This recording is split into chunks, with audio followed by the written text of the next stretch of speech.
Donc, je le précise quand même avant de me lancer, je ne suis pas économiste, je suis plutôt un financier, mais voilà, dans le but de vous faire honneur, et j'espère que je vais y arriver, j'ai quand même opté pour une thématique résolument économique avec la relance budgétaire et monétaire. Ça fait déjà un petit temps qu'on avait fixé cette thématique, mais je ne regrette pas du tout parce que je ne sais pas si vous lisez, j'imagine quand même que oui, la presse quotidienne régulièrement. C'est vraiment un sujet qui revient hier, au début de cette semaine, la semaine dernière, des thématiques comme faut-il annuler les dettes, on a un groupe d'économistes avec certains politiciens qui s'y sont joints, qui réclament cela. C'est une thématique qui est en discussion assez fortement pour le moment. On s'entend bien puisqu'ici, en 3/4 d'heure, on va aller plonger là-dedans et j'espère que vous allez faire votre propre idée et sinon on pourra en discuter. Comment ai-je structuré cela? Une partie un petit peu théorique, c'est toujours utile sur la relance budgétaire et la relance monétaire, les impacts d'une méthode et de l'autre. Alors ensuite, une petite partie où on va quand même voir ce qui s'est passé en 2020, puisque c'est pour cela qu'on discute de cette thématique, une année tout à fait exceptionnelle. Et après, répondre aux différentes questions qui sont soulevées. Est-ce que les dettes qui sont contractées sont soutenables? Faut-il les annuler ou pas? Un petit mot sur l'inflation également, qui est une préoccupation, en tout cas chez Nagel Makers, au niveau de nos comités d'investissement et de notre recherche économique qui est au centre des débats assez régulièrement. Alors, une présentation économique ne serait pas réussie si je ne mettais pas au moins une photo d'un économiste très célèbre. Je ne sais pas si vous l'avez reconnu, c'est John Maynard Keynes, qui est vraiment l'économiste qu'on associe le plus à la relance budgétaire. En réalité, ces théories sont souvent dévoyées. Keynes, donc, c'est en 1936 qu'il a rédigé son ouvrage le plus célèbre sur la théorie de l'emploi, de l'intérêt et de la monnaie. Keynes, c'est vraiment l'économiste qu'on associe à l'interventionnisme. C'est-à-dire que ces travaux ont porté à dire que il y a une partie de la monnaie qui peut être thésaurisée, mise sur des carnets d'épargne auxquels on ne touche pas. Et à partir de là, ce phénomène de thésaurisation, va amener à un déséquilibre qu'il faut compenser, d'où le côté interventionniste que lui prônait et d'où toute cette théorie sur l'État-providence qui tourne autour des travaux de Keynes. Et ça, c'est la base de la relance budgétaire, donc l'intervention des États. En quoi est-ce que ça consiste? Assez simple, on va soit diminuer les impôts, soit augmenter les dépenses publiques et de cette manière-là, aller stimuler soit la consommation, soit les investissements, idéalement les deux, avec cette théorie, et là j'imagine que tous ceux qui ont eu un cours d'économie se souviennent du multiplicateur keynésien, avec cette théorie qu'il a amenée, qui est toujours valable aujourd'hui, qui tend à dire que 1 € investi dans l'économie est en fait 1 € qui va se multiplier. Si vous allez acheter 1 € au supermarché, on va rémunérer la caissière pour 0,7, qui elle-même va aller chez le coiffeur et lui-même va retourner faire un achat. Et donc cet euro finalement est multiplié et il y a un effet comme ça tout à fait intéressant à travers cette politique. Et donc, j'enchaîne en disant, voilà, quels sont les impacts de la relance budgétaire? Les impacts qui sont souhaités, ils sont ici. Je ne sais pas si on voit quand je fais bouger ma souris. Le souhait, c'est d'arriver à une hausse du produit intérieur brut, avec la caissière qui va aller chez le coiffeur et lui-même qui va se mettre à consommer à nouveau. Attention à 2 écueils éventuels de cette hausse du produit intérieur brut, qui sont d'une part les biens importés. Si vous n'allez pas au supermarché avec votre euro, mais que vous achetez un iPhone, là, malheureusement, vous avez en partie augmenté le PIB, mais l'effet multiplicateur se passera aux États-Unis. Donc, c'est un élément auquel il convient de faire attention lorsqu'on veut amorcer une relance budgétaire. Et l'autre élément, et là, c'est aussi au centre des travaux de Keynes, ce multiplicateur, il dépend de 2 facteurs, la propension à épargner et la propension à consommer. En gros, la caissière qui va recevoir ses 0,7 euros, eh bien, puisqu'on est en plein dans une crise économique, elle aura peut-être envie de ne pas aller chez le coiffeur, surtout pour le moment où c'est interdit.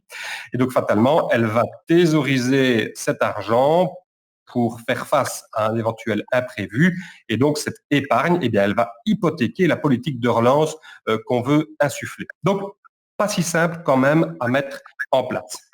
Ça, ce sont les impacts positifs, amener une hausse du PIB, mais il y a des impacts négatifs. Si on va augmenter les dépenses publiques ou baisser les impôts, on va fatalement diminuer le solde budgétaire et donc augmenter la dette de l'État. Et voici un petit graphique qui illustre cette relance budgétaire. Il est issu de l'agence belge de la dette. On voit en dessous l'évolution de la dette globale du pays en pourcentage du PIB depuis 1993. Et au-dessus, on a un graphique avec différents éléments du solde budgétaire global de l'État belge. Donc en dessous, on a vraiment le déficit budgétaire en bleu foncé. En vert, on a le déficit primaire, c'est-à-dire avant qu'on ait imputé les charges de la dette. Élément très intéressant ici, si on se reporte dans les années 90, eh bien on voit que là, la dette belge, elle avait subi le fait que nombre de politiciens adorent Keynes puisque ça leur permet de faire des dépenses. Et ils ont une bonne raison pour le faire. Mais si on en abuse, si on joue de cette théorie qui vise à dire qu'il faut stabiliser l'économie à certains moments, mais à d'autres moments, il faut effectivement récupérer l'argent qu'on a investi, ce que les politiciens oublient souvent, eh bien on en arrive qui explose et finalement qui amène certains effets négatifs comme on l'a connu fin des années 80, c'est-à-dire un effet boule de neige. C'est un risque quand on a trop de dettes, quand on utilise trop cette technique et qui amène, vous le voyez ici, une différence entre le solde primaire et le solde final de près de 9% en 93, c'est-à-dire que la dette commençait à devenir tellement lourde qu'elle allait elle-même générer de la dette pour pouvoir être remboursée, un cercle vicieux qu'il faut à tout prix éviter. Et c'est pour ça que notre ancien Premier ministre Jean-Luc Dehaene, début des années 90, en 92 qu'il a lancé son premier gouvernement, a mené, lui, une politique vraiment d'austérité pour en revenir à des niveaux de dette qui étaient plus soutenables. Intéressant donc de regarder ça aujourd'hui, puisque finalement, c'est une partie du débat qui nous occupe. Il est à noter que depuis, lorsqu'on a eu les crises, comme par exemple en 2000, vous voyez ici, là, en 2003, hop, on va avoir un déficit budgétaire plus important, ainsi qu'en 2005. Idem après la grande crise financière de 2008. On voit que 2009, 2010, 2011, là, on allait se permettre des déficits budgétaires beaucoup plus importants pour une relance économique. Et cela, évidemment, vous le voyez en dessous, ça fait augmenter le montant de la dette. Dernier élément à noter ici, c'est que même si on a un déficit qui est maintenu ici fin des années 2010, eh bien, on a malgré tout une résorption de la dette, et cela grâce aux taux d'intérêt qui sont plus réduits maintenant, ce qui facilite quand même grandement les techniques de relance budgétaire. Voilà pour la relance budgétaire et voilà où nous en étions avant l'année 2020 par rapport à cette technique. Deuxième élément très important pour bien aborder l'environnement actuel, c'est la relance monétaire. La relance monétaire, elle vise au niveau des banques centrales à avoir une action au niveau du taux d'intérêt. On va le diminuer et cela, ça a pour effet de relancer le cycle du crédit. Et donc, si les taux d'intérêt sont bas, on a une propension de la part des entrepreneurs ou même des ménages qui veulent acquérir un bien à emprunter davantage. On a une augmentation des crédits. À partir de là, une augmentation de la consommation, des investissements également. Et donc, le but est de relancer de la croissance.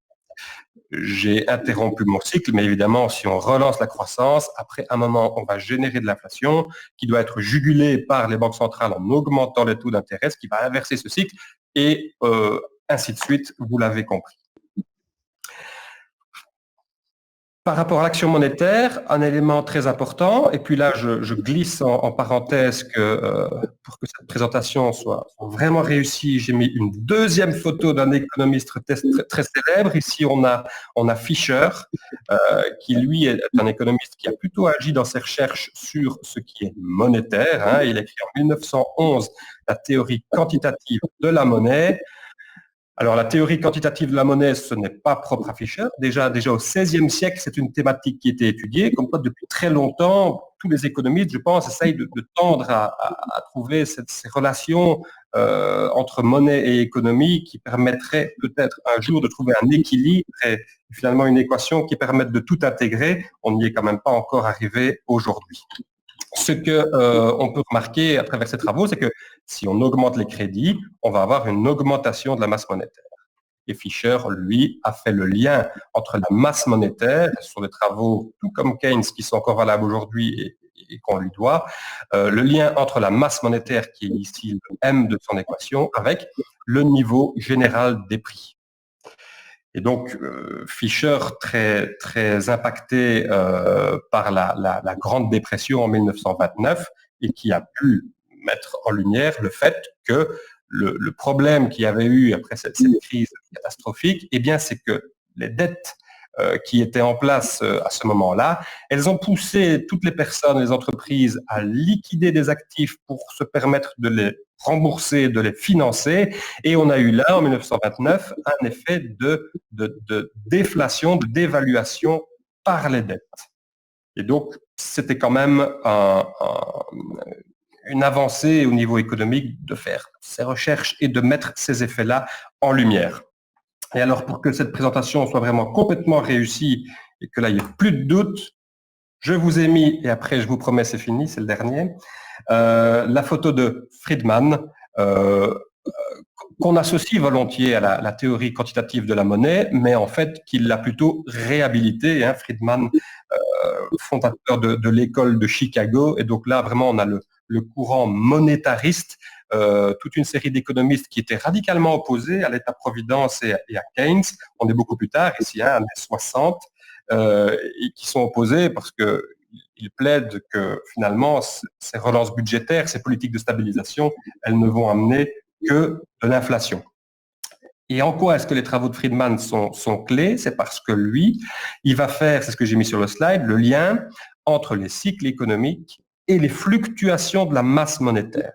Et il établit vraiment que ce sont les fluctuations de la masse monétaire qui vont causer les retournements de cycle et pas l'inverse. Et à partir de là, les banques centrales qui sont arrivées dans la foulée de la grande crise financière prennent plus d'importance et l'action au niveau des taux d'intérêt pour réguler l'économie devient vraiment centrale. Tout comme pour la relance budgétaire, je vous mets là sur un petit graphique. Celui qui est assez intéressant, ce sont les États-Unis, mais généralement, ils sont beaucoup plus riches en données financières que les Européens. Et donc, désolé si je fais souvent référence aux États-Unis pour illustrer certaines techniques comme celle-ci.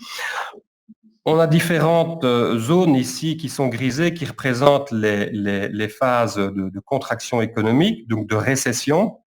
Et on voit en rouge le taux d'intérêt directeur de la Fed, tout comme il le dit. Et depuis ces travaux, on voit bien que chaque fois qu'il y a une récession, eh bien là maintenant les banques centrales, elles agissent au niveau des taux d'intérêt. On le voit ici en 60, 70, même en 2000 avec la crise techno qu'on a eue. On voit un écrasement des taux d'intérêt. 2008 à nouveau, avec cette petite spécificité que là, on les amène vraiment à zéro.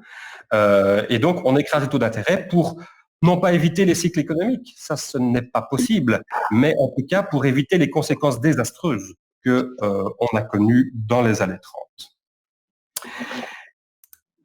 Je vous mets quand même aussi une illustration de l'action monétaire qui est propre à la zone euro, puisque là, on a le taux directeur de la Banque centrale européenne. Il y en a plusieurs, en fait, il y en a 3.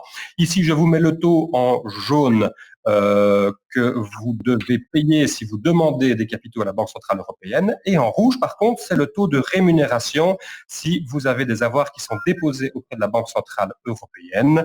On voit bien en 2000 que là aussi en Europe, on a vraiment abaissé les taux d'intérêt pour effectuer de la relance, ainsi qu'en 2008 à la suite de la crise financière. Et on voit également que pour le moment, ces taux, eh bien, ils sont à des niveaux planchers. On est même en négatif ici au niveau du taux de dépôt de la Banque centrale européenne. Et ça fait déjà pas mal de temps. C'est bon à savoir pour aborder la suite. Une fois que les taux d'intérêt sont à zéro, vous allez me dire que là, on est quand même coincé, hein, et c'est ce qu'il y a eu en 2008. On a amené les taux au niveau zéro pour faire de la relance, et puis on arrive dans une crise, quand même avec la crise de la dette grecque, les années qui ont suivi.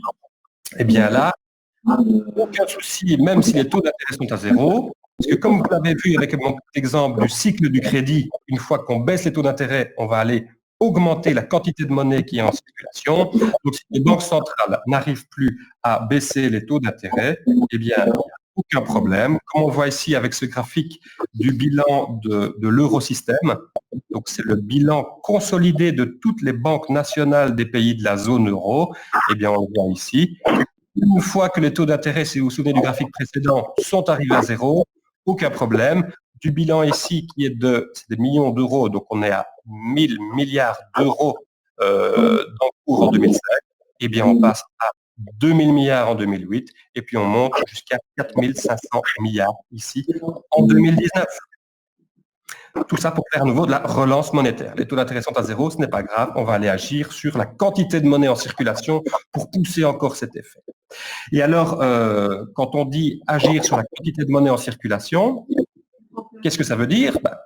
Certainement pas d'imprimer de l'argent et des billets. Ici, on a le bilan de la Banque centrale européenne, cette fois, ce n'est plus l'eurosystème, c'est vraiment juste la BCE. Et alors, au passif de la BCE, on a tous les engagements, c'est-à-dire pour une banque, les engagements, c'est l'argent qu'on y dépose.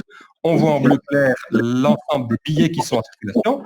Et on peut voir qu'en fait, de 2015 à 2019, la quantité de billets en circulation, elle n'a pas vraiment fluctué.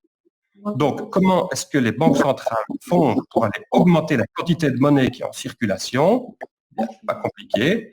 On voit ici en jaune, ce sont les engagements qui ont augmenté. Quand on dit engagement, c'est la quantité d'argent que les banques ont sur leur compte auprès de la Banque centrale européenne. Et alors, comme toute entreprise, la Banque centrale, elle a un passif et un actif qui doivent tous les deux être égaux. Comment est-ce qu'on va aller augmenter les engagements? Donc, comment est-ce qu'on va augmenter l'argent que les banques ont en dépôt? Tout simplement en leur achetant quoi? C'est ce qui est en jaune foncé ici, mais vous l'avez repéré, j'imagine, en achetant des titres. Des titres détenus à des fins de politique monétaire, des obligations d'État.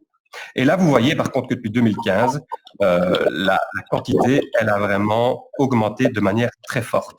Et encore, je vous le répète, on a ici le bilan de la BCE, non pas le bilan consolidé de l'eurosystème, puisque la politique monétaire, elle est effectuée par les différentes banques nationales des différents pays. Et donc voilà où nous en étions avant 2020. Ah, politique. Je vous mets ici un graphique du Fonds monétaire international qui dresse chaque trimestre des perspectives de croissance mondiale.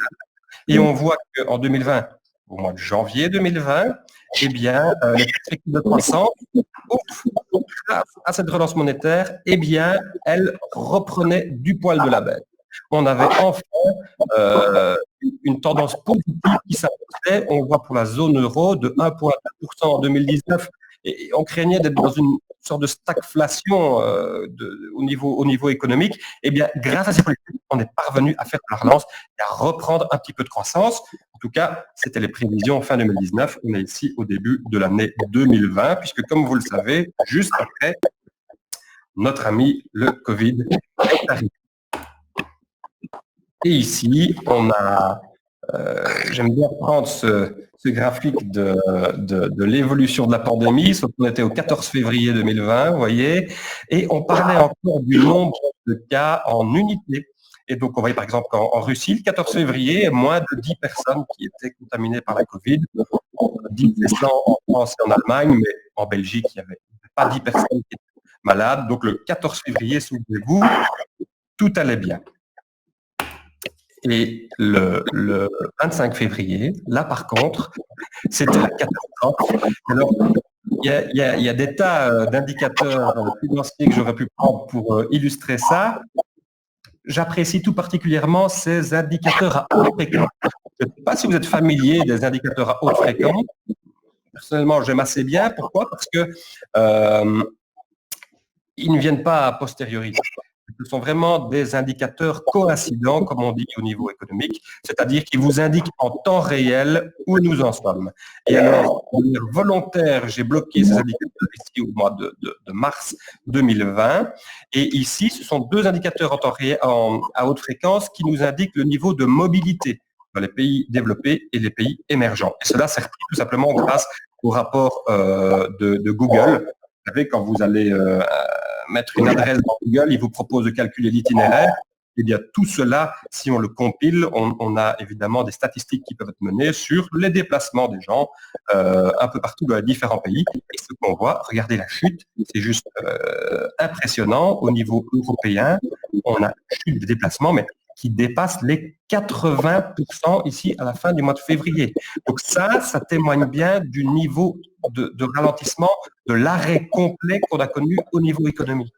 Et alors, comme je le disais tout à l'heure, je repasse aux États-Unis pour avoir des données plus travaillées, puisque eux sont nettement moins sensibles au règlement général de protection de la vie privée. Hein. Et donc là, on peut avoir des données plus travaillées encore sur le niveau d'occupation des hôtels, les réservations des restaurants, les demandes de crédit, par exemple, les transactions des cartes de crédit. Et là, on voit, par exemple, on a des indicateurs qui chutent à 100%. Donc, au niveau des restaurants, mars, c'est fini, c'est fermé. On a un arrêt complet. Je ne vais pas disserter là-dessus plus longtemps, puisque ça, j'imagine que plus que quiconque, vous l'avez bien senti. Mais il est important dans cet exposé de rappeler quand même que là, on a un choc économique, une récession qu'on n'avait quand même jamais connu avant. Je vous ai mis le graphique avec toutes les récessions américaines. On peut avoir différentes causes et donc différentes manières d'avoir des ralentissements économiques. Cette cause-ci, elle est quand même inédite et donc on est face à une situation où on est très embêté. On est très embêté parce que c'est un arrêt complet, immédiat, donc compliqué de mettre en place différents modes de relance un peu travaillés, des modes de relance ciblés sur le type de ralentissement qu'on a. Et puis, surtout, et c'est pour ça que je vous ai mis les prévisions de croissance 2020 telles qu'elles étaient fin 2019, c'est pas pour remuer le couteau dans la plaie, mais pour dire on sortait à peine d'une phase où on était en ralentissement quand même. Donc, que faire dès lors qu'on est déjà à fond sur l'accélérateur? Eh bien, que faire? Voici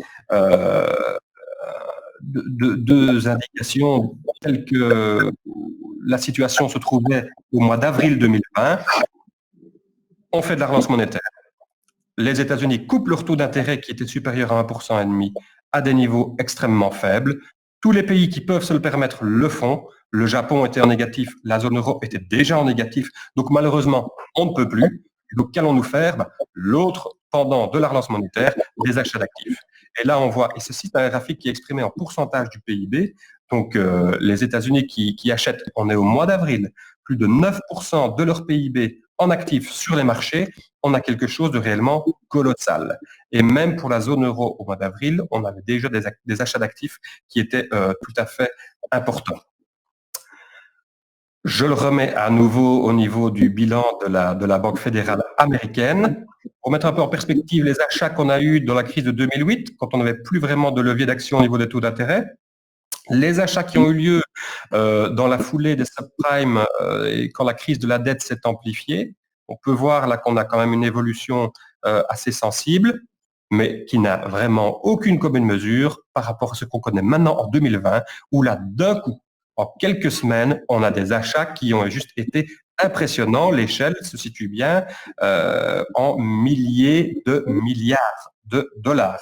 Aussi une expression qui est apparue en 2020. Jusque-là, on pouvait le lire dans Tintin, des milliers de milliards, mais c'est seulement à partir de là que c'est devenu vraiment commun chez nous, avec ces politiques tout à fait impressionnantes. Je reviens sur quelque chose de plus global. On peut voir ici une moyenne des 12 mois glissants des achats d'actifs effectués par les banques centrales, la Fed en gris, la Banque centrale européenne en bleu clair. C'est une moyenne glissante, donc on voit la courbe évidemment qui évolue petit à petit, mais on voit quand même que sur toute l'année 2020, eh bien, les banques centrales ont déployé leur armada pour faire de la relance monétaire. Au niveau des taux d'intérêt, là aussi, on a des diminutions qui sont assez impressionnantes, beaucoup plus en tout cas que des augmentations. Il n'y en a presque pas eu en 2020, au contraire de toutes les années précédentes où on voit que même en temps de crise, on a quand même bien une petite banque centrale ou l'autre au fin fond d'un pays émergent qui peut faire une hausse de taux d'intérêt. Ici, on voit que c'est vraiment de manière globale qu'on a eu cet arrêt et tout le monde qui se met à faire la même politique. À l'issue de l'année 2020, là, on voit ce que ça représente. 3 000 milliards de dollars pour les États-Unis, 1 500 milliards de dollars pour la Banque centrale européenne et Japon, Canada, Angleterre. Tout le monde s'y est vraiment mis. Aucune commune mesure avec ce qu'on pouvait avoir dans le passé.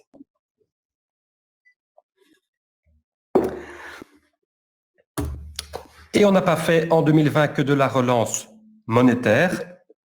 Au niveau budgétaire aussi, on a eu tous les États qui s'y sont mis. Ici, on a des données qui sont regroupées pour l'ensemble de l'année.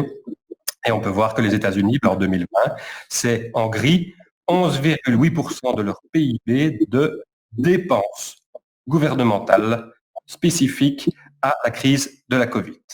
L'Allemagne, Dieu sait si elle est réputée pour son orthodoxie budgétaire, hein, pas de déficit en Allemagne, contrairement à, vous avez vu le graphique au début de la Belgique qui, elle, en use et en abuse. Eh bien, l'Allemagne, 8,3% de dépenses directes. Hein. C'est-à-dire que les dépenses que les États ont pu faire pour garantir des crédits et soutenir l'économie, c'est ce qui peut venir en mauve ici en plus. Les dépenses directes, elles sont quand même en proportion du PIB tout à fait impressionnantes. Et ça, c'est ce qu'on voit régulièrement maintenant qualifié sous le terme soit reflation, soit reflation trade, c'est-à-dire la transaction qui amène la reflation étant un regain d'inflation qui suit un ralentissement, ni plus ni moins. Mais c'est la manière avec laquelle on a qualifié ce mix de budgétaire et de monétaire très intense qu'on a poussé ici en 2020. On peut voir à notre graphique la hausse des dettes publiques en 2020 et ici on va aller faire la différence entre économie développée en mauve et économie émergente en rose. On voit bien la hausse qui est super brutale. Et alors l'autre intérêt de ce graphique, c'est de mettre ça en perspective par rapport au passé. C'est la première fois qu'en termes de dette publique, on retrouve les niveaux post-Deuxième Guerre mondiale. Donc, des niveaux qui sont quand même d'amplitude. Et un dernier graphique pour vous montrer le niveau des dettes.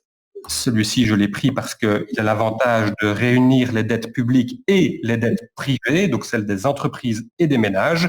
On voit ici les différents pays mondiaux. La taille du cercle vous indique le niveau de dette à la fin de l'année 2019, et puis la hauteur sur cet axe vous indique le niveau de dette qui a été contracté en 2020. Et donc, on peut voir, j'ai fait une sorte de zoom, que la Belgique, elle est là, donc elle se situe à peu près ici, au-dessus de l'Italie quand même. On a plus de 340% de dette publique et privée en Belgique au début de l'année 2020, mais là aussi, on a fait un saut, vous le voyez, une vingtaine de pourcents sur cet axe pour aller accentuer l'ensemble de ces dettes. Et à partir de là, on va aborder le but de cet exposé, qui n'est pas de parler de l'efficacité de ces politiques, de les juger, mais plutôt de se dire, on rentre maintenant en terre inconnue, on n'a jamais fait de politique à la fois monétaire et budgétaire de cette ampleur, et donc plusieurs questions qui se posent.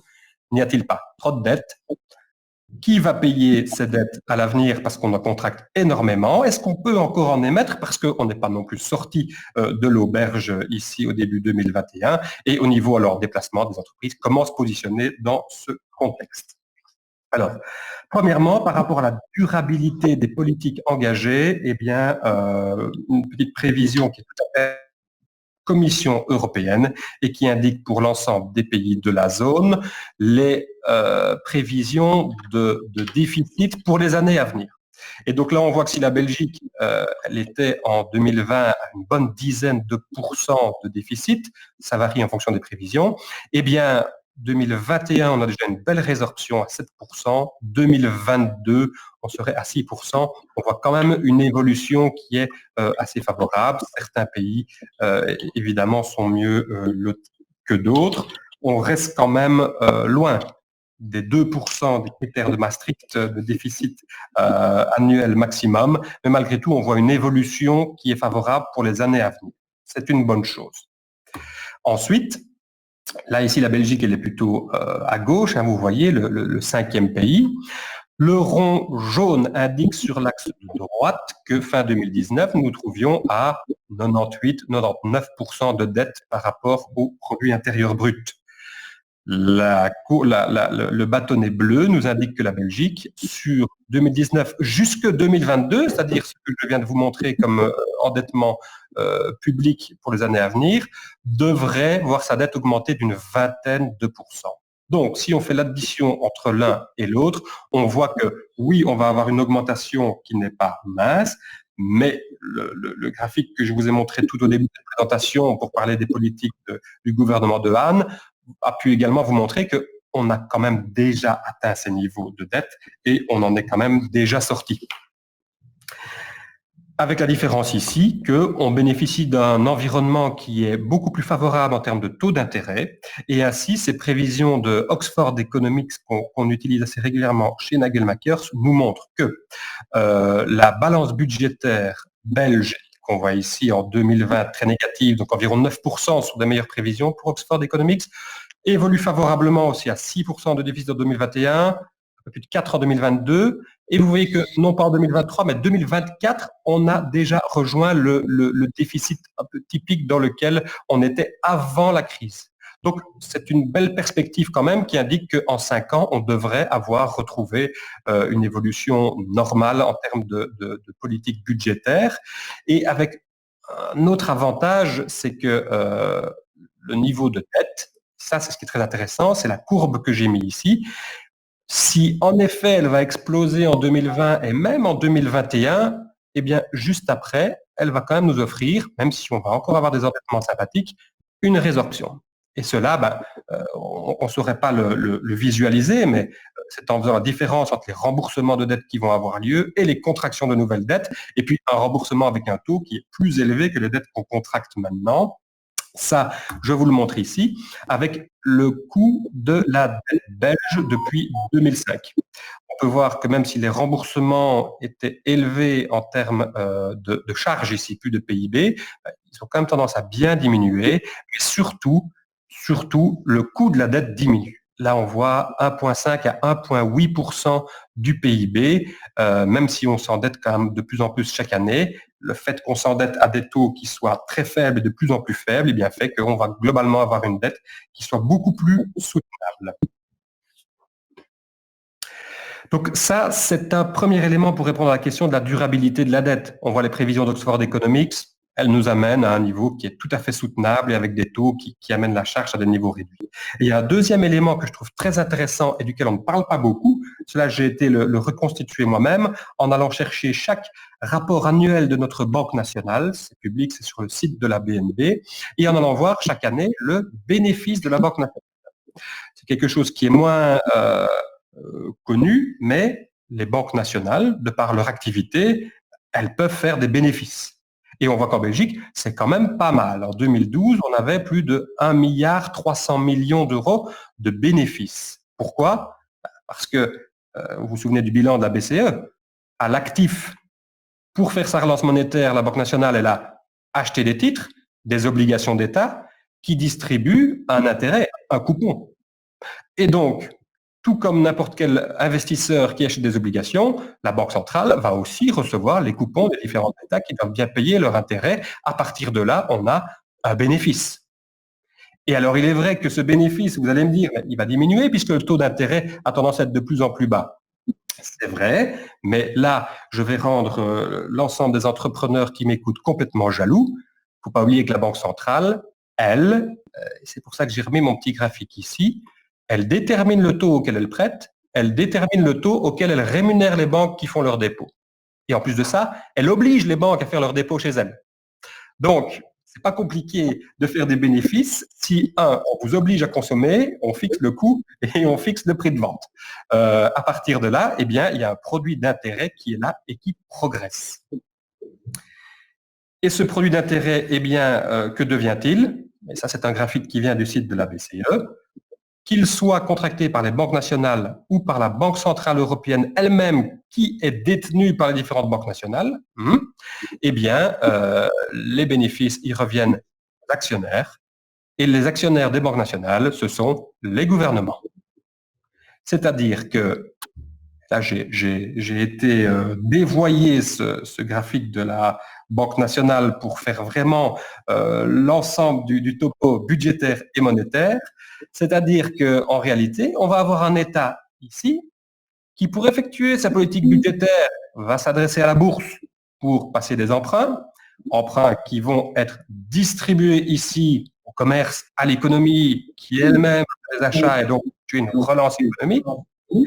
Pour cela, elle paye des intérêts aux propriétaires des obligations, qui n'est autre que la Banque centrale européenne ou les banques nationales, et également, et là il y a un élément important quand même qu'il ne faut pas négliger, les investisseurs particuliers, les investisseurs institutionnels qui, même si les taux d'intérêt sont négatifs, trouvent parfois intérêt à aller souscrire des dettes étatiques. C'est très important cet aspect-là, parce que ça veut dire que les particuliers font aussi partie du mécanisme de fixation des taux d'intérêt, et donc il ne faut quand même pas les décevoir. Et ça va être la première conclusion de cet exposé, à savoir que, vous le voyez ici, est-ce que le niveau des dettes est soutenable? Le graphique d'Oxford Economics le montre bien, et en plus ici, on voit que non seulement il est soutenable, mais il peut être super rentable, puisque la Banque nationale, l'État finalement se paye lui-même ses intérêts et ça lui permet de relancer l'économie qui va lui amener aussi un meilleur PIB et des gains fiscaux. Donc oui, les dettes à l'heure actuelle, elles sont soutenables, mais la première conclusion, ce n'est pas une raison pour en faire n'importe quoi. Si on continue à utiliser les dettes comme on l'a fait en partie en 2020 pour remplacer des salaires, pour vraiment distribuer des allocations des personnes qui, sans ça, seraient vraiment dans une grande détresse, on ne va pas conserver la crédibilité de la Belgique et donc sa capacité à s'endetter encore à l'avenir.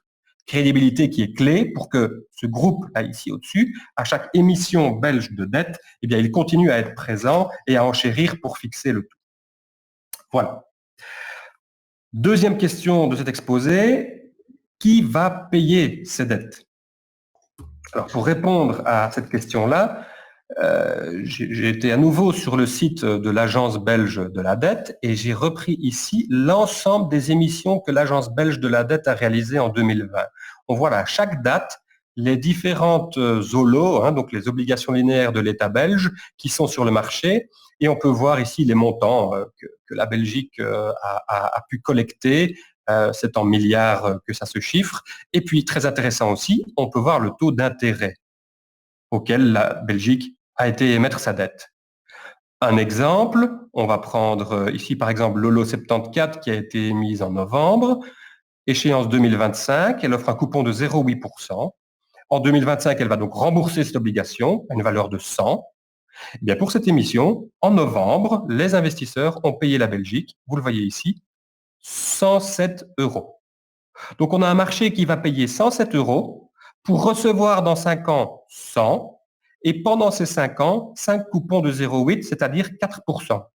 Donc vous avez vite fait le calcul. La Belgique, dans cette histoire, que va-t-elle devoir payer? Je me le demande. Elle récupère 3% cash dès qu'elle fait son émission qui s'élève quand même ici à 797 millions d'euros. Le taux final de ce calcul, il est ici, c'est moins 0,7%. Et j'ajoute à ça, n'oublions pas que s'il y a un de vous qui détient cette dette, à chaque fois qu'il va toucher le coupon de 0,8%, il va quand même devoir payer 30% de précompte dessus, ce qui va encore faire une recette pour l'État. Donc, à la question, mais qui va payer toutes ces dettes qu'on contracte? Dès lors qu'elles sont contractées à des taux négatifs, j'ai envie de dire que c'est vraiment pas non plus un problème auquel pour lequel on doit se tracasser pour le moment. l'émission de dette, c'est vraiment un business qui rapporte énormément à la Belgique pour le moment. Ensuite, vous allez me dire, OK, pour le moment, les taux sont négatifs, mais ça risque de ne pas durer et à un moment, il faudra quand même remplacer aussi cette dette. C'est vrai. Mais là, il y a un autre mécanisme qui est à l'œuvre et qui s'appelle la répression financière. La répression financière, qu'est-ce que c'est? C'est tout simplement le fait d'avoir un taux d'intérêt, ici c'est en vert pour l'obligation belge à 10 ans, j'aurais pu en prendre d'autres, un taux d'intérêt qui est inférieur au taux d'inflation, ici on a l'inflation belge en gris. Et dès lors que la Belgique, elle rémunère ses obligations moins que le taux d'inflation, ça veut dire que le montant de dette que, dans l'exemple qu'on a pris ici en 2025, la Belgique va devoir emprunter pour rembourser l'obligation qui vient à échéance, en termes réels, il va être inférieur. Donc, on a une dépréciation de la valeur de ces dettes. Non seulement elle ne coûte rien, c'est de l'intérêt négatif, mais en plus, elle se déprécie dans le temps parce que on peut, grâce à ces politiques de relance, aller amener l'inflation à un niveau très faible, mais supérieur au taux de rémunération des dettes. Donc, à partir de là, qui va payer ces émissions, ce n'est pas une problématique non plus à l'heure actuelle, mais il y a une conséquence à cette deuxième conclusion de cet exposé, c'est que si la première conclusion, donc vous vous en souvenez, il faut que les dettes soient investies de manière intéressante. La deuxième conclusion, elle vous concerne, vous, en direct. Il ne faut pas laisser ces économies à l'heure actuelle sur un carnet d'épargne. Vous n'avez aucune rémunération, il y a quand même une petite inflation qui est là. À partir de là, qui va payer les dettes? Eh bien, au risque de vous décevoir, c'est vous. Et vous êtes déjà en train de les payer en laissant vos économies sur un compte épargne. C'est vrai que pour l'anecdote, j'ai un client qui m'avait posé cette question il y a quelques jours. J'avais trouvé ça. Parfois, il y a des questions de clients un peu paniqués qui vous parviennent. Et là, il avait entendu dans son cercle d'amis une rumeur que l'État français, en l'occurrence, allait être amené à faire une confiscation des avoirs de l'ensemble de ses citoyens pour rembourser les dettes. Il se murmurait que 10% de l'ensemble des dépôts sur les avoirs bancaires allaient être confisqués d'un coup. Et donc, il m'interroge pour savoir ce qu'il doit faire. Il a vraiment très peur que ça n'arrive. Et il a été vraiment très surpris de ma réponse quand je lui ai dit, mais pourquoi est-ce que l'État te confisquerait 10% comme ça soudainement et risquer une révolution alors que il est déjà en train de te confisquer 0,5% depuis des années et tu n'as rien vu du tout. Donc, c'est la deuxième conclusion de cet exposé. Laisser ces économies en compte épargne, ce n'est vraiment pas quelque chose qui est à faire pour le moment. Je vois que le temps passe puisqu'il est 12:15. Donc, pour vous laisser quand même quelques questions-réponses, j'enchaîne sur les deux dernières questions. Peut-on encore en émettre? C'est une question qui a déjà en partie trouvé réponse, mais j'ai trouvé intéressant d'illustrer avec ce petit graphique où j'ai repris l'ensemble des émissions de l'Agence belge de la dette. Donc c'est le tableau que vous venez de voir, hein. Je l'ai mis en bâtonnet ici chaque mois. Vous pouvez voir l'ensemble des émissions que la Belgique a effectuées en 2020. Et comme la Banque centrale européenne donne des statistiques sur d'autres périodes, j'ai été regrouper l'ensemble de ces émissions en vert sur les périodes de 2 ou 3 mois que la Banque centrale européenne donne, et ça nous donne les bâtonnets gris foncé. Donc ici, en avril, ce que vous avez comme indication, c'est que la Belgique a emprunté 18 milliards de mars à mai. En juillet, vous savez que la Belgique a emprunté 6 milliards de juin à juillet. Et alors en gris clair, vous avez la proportion de l'augmentation des avoirs de la Banque centrale européenne qui a été réalisée grâce à des achats d'actifs belges. Donc la BCE et la Banque nationale de Belgique, dans l'eurosystème, ont acheté entre mars et mai plus de 6 milliards de dettes belges. Entre juin et juillet, ils ont acheté à nouveau plus de 6 milliards de dettes belges, alors qu'à ce moment, regardez bien, la Belgique n'a même pas émis 6 milliards. Donc peut-on encore émettre de la dette? Évidemment. Et Christine Lagarde, qui s'exprimait hier, l'a encore dit, les États doivent s'endetter pour effectuer de la relance. Bien sûr, parce que si les États ne s'endettent pas, la Banque centrale européenne ne pourra même pas mener sa politique de rachat de dette tellement elle en achète.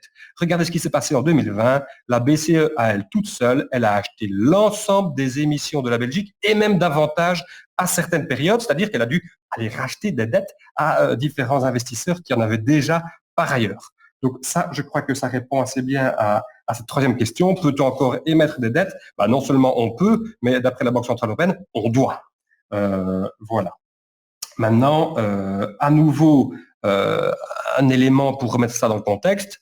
Le jour où la Banque centrale européenne commencera à être satisfaite de sa politique, le jour où l'inflation reviendra, on aura à nouveau un souci si jamais toutes ces dettes qui ont été émises perdent en crédibilité et qu'on doit les remplacer à des taux d'intérêt qui sont bien supérieurs. Ici, vous avez l'évolution du taux d'intérêt de la dette belge sur toute l'année 2020 et vous voyez quand même qu'ici, au creux de la crise, on a eu un petit crash obligataire. Donc, c'est-à-dire qu'avant que la Banque centrale n'intervienne, les émissions de dette, elles auraient pu être faites à des tarifs beaucoup plus onéreux. D'où la première conclusion que je répète à nouveau, je martèle, je sais, mais c'est ce qui est très important. Il faut absolument que la dette que la Belgique contracte, elle soit faite à des buts d'investissement pour qu'elle rapporte et qu'elle permette d'en souscrire à l'avenir dans des conditions plus intéressantes encore. Un petit mot sur l'inflation, parce que s'il y a de l'inflation, c'est là que la Banque centrale européenne va se retirer et éventuellement procéder à une augmentation graduelle, évidemment, de taux d'intérêt. Et donc, c'est un risque qu'il ne faut pas sous-estimer. 3 scénarios qui sont envisagés à l'heure actuelle. Une stagnation de l'inflation au niveau très faible qu'on connaît à l'heure actuelle, ou un retour à la normale, voire un scénario d'hyperinflation si jamais toutes les liquidités injectées venaient à un moment à amener une hausse des prix de manière très impressionnante, ce qui arrive parfois, si vraiment on débride la consommation et que tout le monde peut soudainement aller consommer, on est chez Nagelmakers en faveur de ce scénario central de retour à la normale parce que les scénarios de stagnation très importantes sont plutôt liés aux zones où on a des problèmes démographiques. Le Japon, la Finlande sont un peu confrontés, mais ce n'est pas vraiment le cas de l'Europe.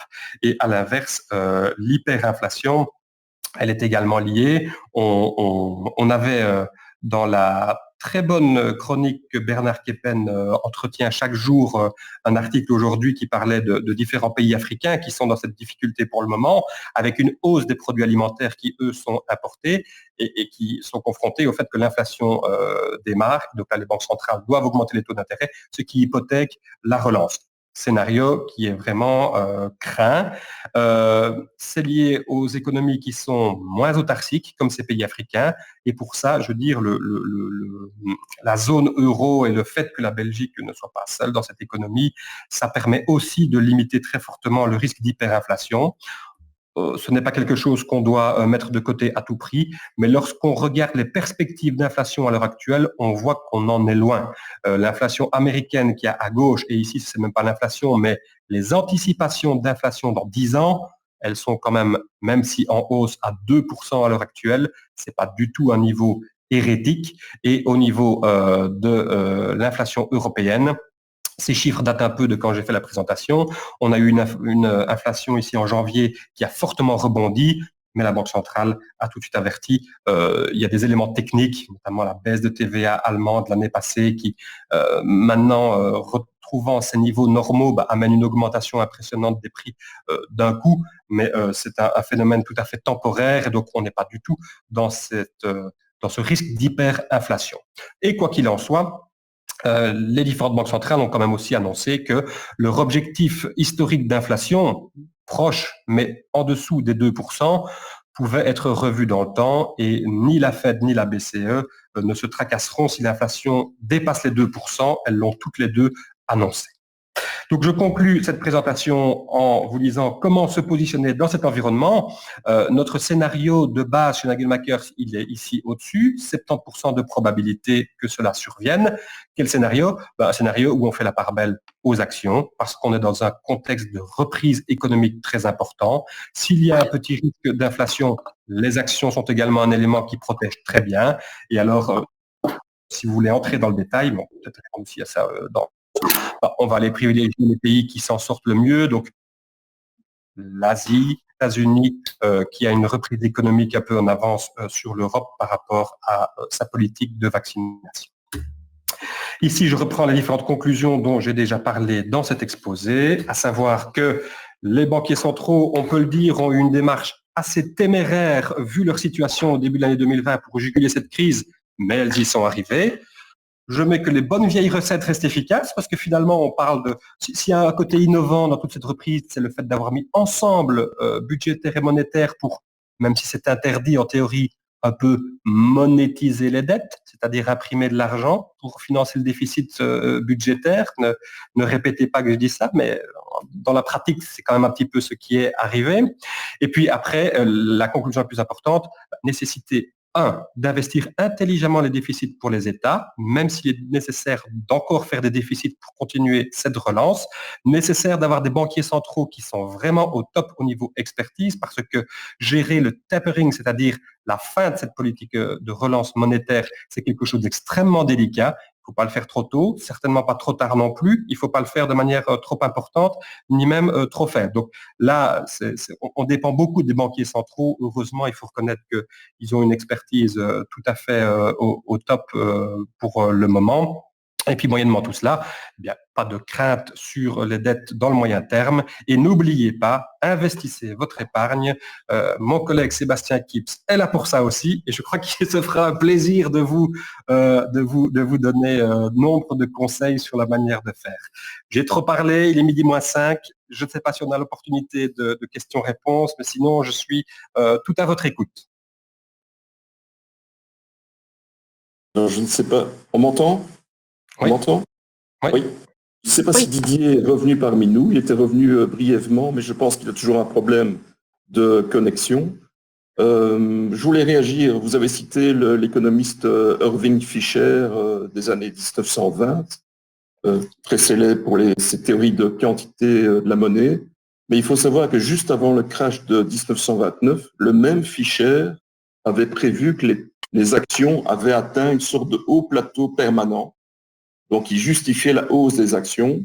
Il s'est trompé, puisque la bourse a vraiment fortement chuté. Et il a perdu beaucoup d'argent aussi, puisqu'il était investi en bourse. Alors, ce qu'on voit aujourd'hui, c'est que les banques centrales, par leurs actions, créent de la spéculation, créent de l'inflation non pas dans les prix des produits et services, mais plutôt sur les actifs financiers, sur les actions, sur les obligations. Donc, on pense qu'il y a des bulles qui se sont formées.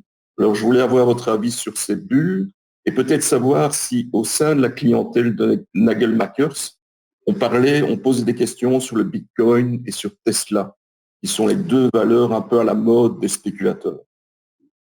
Voilà. Parfait, merci. Ça fait pas mal de points très intéressants à aborder. Est-ce qu'il y a une bulle pour le moment?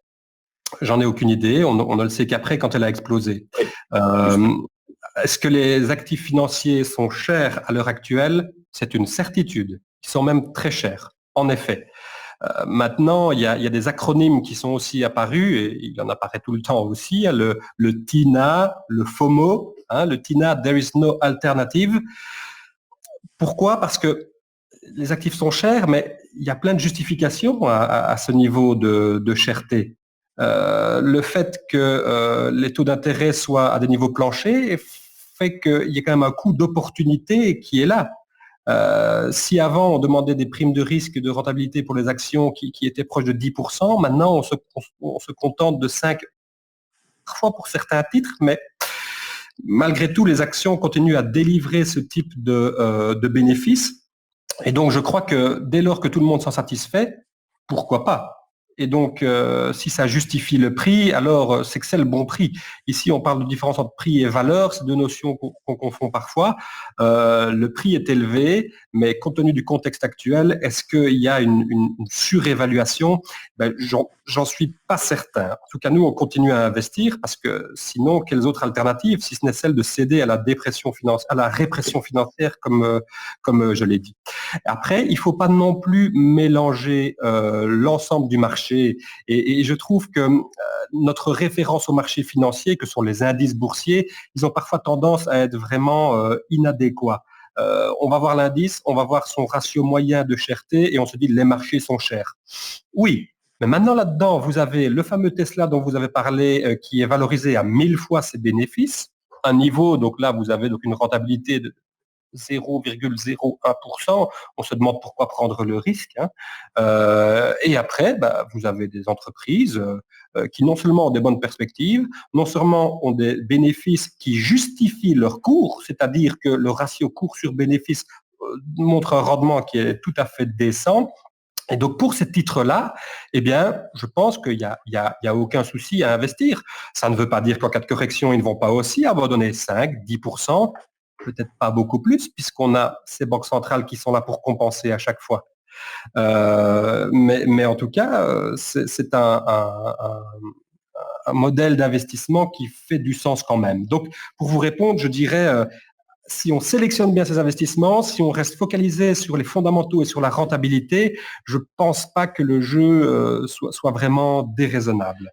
Alors après, je fais un enchaînement pour aborder la partie Bitcoin et Tesla. Le Bitcoin, une création informatique qui a un modèle informatique très intéressant, hein, puisqu'il amène une robustesse et une sécurité qui vise à ce qu'on a créé un actif qui est limité et donc qui est rare, et ce qui est rare est cher. OK, on parle de prix ici, mais en termes de valeur, qu'est-ce que le Bitcoin? Notre avis là-dessus, il est assez classique. Il consiste à dire que le Bitcoin, c'est pas une monnaie. Une monnaie, elle est liée à un État qui a une économie réelle, on vient de le dire, qui contracte des dettes pour lesquelles il va payer un intérêt. Et j'aurais pu effectivement aller plus loin entre Fisher, Keynes et Friedman sur leur manière de voir le système des taux de change flottants ou pas, parce que c'est tout à fait lié à ce que vous venez de dire. Mais c'est la grosse différence avec une monnaie qui peut vous rémunérer parce qu'il y a du concret derrière, et un actif financier qui est purement spéculatif, qui est le Bitcoin. Ce qui est dommage avec le Bitcoin, je trouve, c'est que certaines personnes, hein, Elon Musk hier, qui décide d'investir les liquidités de sa société dans le Bitcoin, mais quelle folie. Je crois qu'en Belgique, si un administrateur fait ça, il pourrait aller devant le tribunal pour négligence à la fin. Évidemment, là-bas, c'est autorisé. Et puisque il a énormément de moyens, eh bien, ça amène une tendance qui amène le prix à la hausse, mais on est bien d'accord, ça reste complètement spéculatif. Il y avait un article tout à l'heure sur investing.com, j'ai trouvé ça génial, puisqu'il parlait du pigeon coin. Et je me dis, mais l'acronyme, il est super bien choisi. On a des tas de coins, après le Dogecoin et des tas d'autres. Finalement, le pigeon coin, il résume bien tout cela. On pourrait aussi créer là maintenant une monnaie virtuelle, hein, l'Ecofin Coin, et commencer à la commercialiser. Les gens qui achètent, effectivement, vous allez pouvoir gagner quelque chose, mais ça, c'est pas ce qu'une banque, belge en tout cas, peut de manière professionnelle délivrer comme service. C'est pas une activité d'investissement, c'est une activité de spéculation. En tant qu'investisseur, on doit aller voir s'il y a une rentabilité derrière et si votre patrimoine, il est exposé à un risque décent ou pas. Et donc, dans ce contexte-là, nous, on est complètement allergique à ces tendances de Bitcoin et d'autres sociétés qui ne ramènent pas des bénéfices, qui n'en ramèneront peut-être jamais, et malgré tout, qui sont là. Hein. Je ne sais pas si j'ai répondu à votre question. C'est une discussion, en tout cas, qui peut être très intéressante. C'est très tendance, mais voilà en tout cas comment on se positionne par rapport à ça. Est-ce qu'il y a beaucoup de clients qui vous posent des questions sur le Bitcoin, qui veulent investir? Oui, il y a des clients qui nous en posent, oui, de plus en plus, ça c'est certain. Maintenant, il suffit qu'on explique les bases pour que la volonté d'investir soit tout de suite dissipée. Hein. Déjà qu'on leur dit, c'est pas un actif, le Bitcoin. Si vous voulez aller acheter un Bitcoin, réellement, avoir une société de mining qui l'émet, eh bien, vous allez payer très cher pour avoir un code secret, 2 codes en fait. Et ça, c'est votre unité de Bitcoin. Hein. C'est un mot de passe. Donc, un mot de passe, ça ne se stocke pas sur un compte bancaire. Les banques ne font pas ça, ne sont pas habilitées à le faire. Combien d'anecdotes entendons-nous sur des personnes qui se sont fait hacker ou perdre ou voler leur mot de passe et qui finalement, du jour au lendemain, perdent tout parce qu'elles n'ont plus d'accès. Et puis à un moment, elles voient que leur mot de passe a été utilisé. Et là, avec un système monétaire alternatif comme celui-là, bonne chance pour tracer quoi que ce soit. C'est pas possible. Donc ça amène déjà beaucoup de gens à être totalement réfractaires.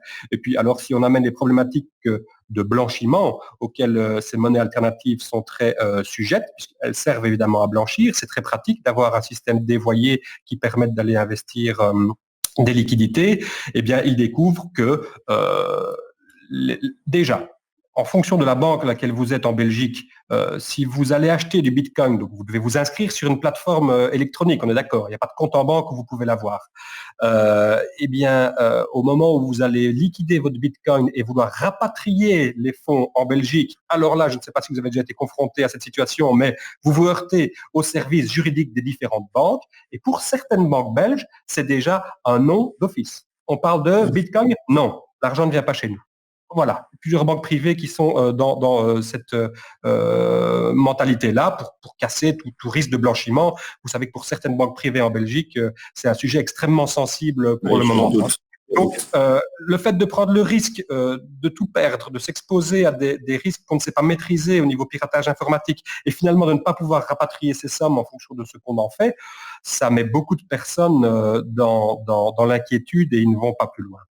Ça, c'est si on veut vraiment souscrire du Bitcoin. Si on veut céder, alors, et ça, je vous le conseille encore moins à toutes les tendances actuelles qui visent à aller vous inscrire sur des plateformes en ligne qui vous proposent la gratuité de tout, mais en fait ne vous font pas investir dans le Bitcoin, mais dans des dérivés du Bitcoin que eux-mêmes gèrent par ailleurs, qui vont se comporter de manière différente et qui réclament des frais, mais hérétiques. À ce moment-là, tout le monde est réfractaire. Parce que sur ces plateformes, je ne sais pas si vous avez déjà tenté l'expérience, on vous demande 5% de frais de transaction à l'entrée, 4% à la sortie, plus encore 2% si vous voulez transformer vos liquidités de la plateforme en vraies liquidités bancaires et faire un virement. Si vous voulez maintenir vos avoirs overnight sur certaines plateformes, puisque ce sont des dérivés, il faut encore payer 2%. Bref, on est là dans un système que je comprends parce que ça rapporte beaucoup à certains acteurs, mais comme vous le savez, c'est souvent le dernier arrivé ou l'investisseur qui lui veut tenter sa chance après tout le monde qui paye pour tous les autres. Hein. Donc, avec tous ces exemples d'expériences assez négatives, généralement, tous mes clients, en tout cas, qui m'ont posé la question, ont été complètement refroidis, puisqu'évidemment, le client d'une banque privée ou d'une banque d'investissement en Belgique ne vise pas à faire de la spéculation à court terme, mais au contraire, Nagelmakers, en tout cas, se profile comme un gestionnaire de patrimoine familial qui le transpose de génération en génération en le faisant fructifier. C'est vraiment pas avec de la spéculation qu'on arrive à ça. Au contraire, c'est avec la prudence que, en perdant moins, qu'on finit par gagner plus à la fin. Même si, parfois, on passe à côté de certaines opportunités. Ce serait la conclusion parce qu'on a dépassé notre timing. Désolé pour les questions. Désolé pour ça. Lionel Henrion, pour ce discours, cette conférence assez fouillée, très fouillée même. Un grand merci en tout cas de votre présence. Désolé pour les petits retards au début. Et je vous donne rendez-vous à la prochaine conférence ECOFIN. Et on peut vous applaudir d'ailleurs, parce que c'était assez bien. Merci de votre invitation.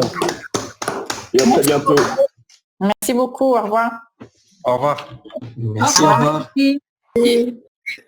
Oui, au revoir à tout le monde.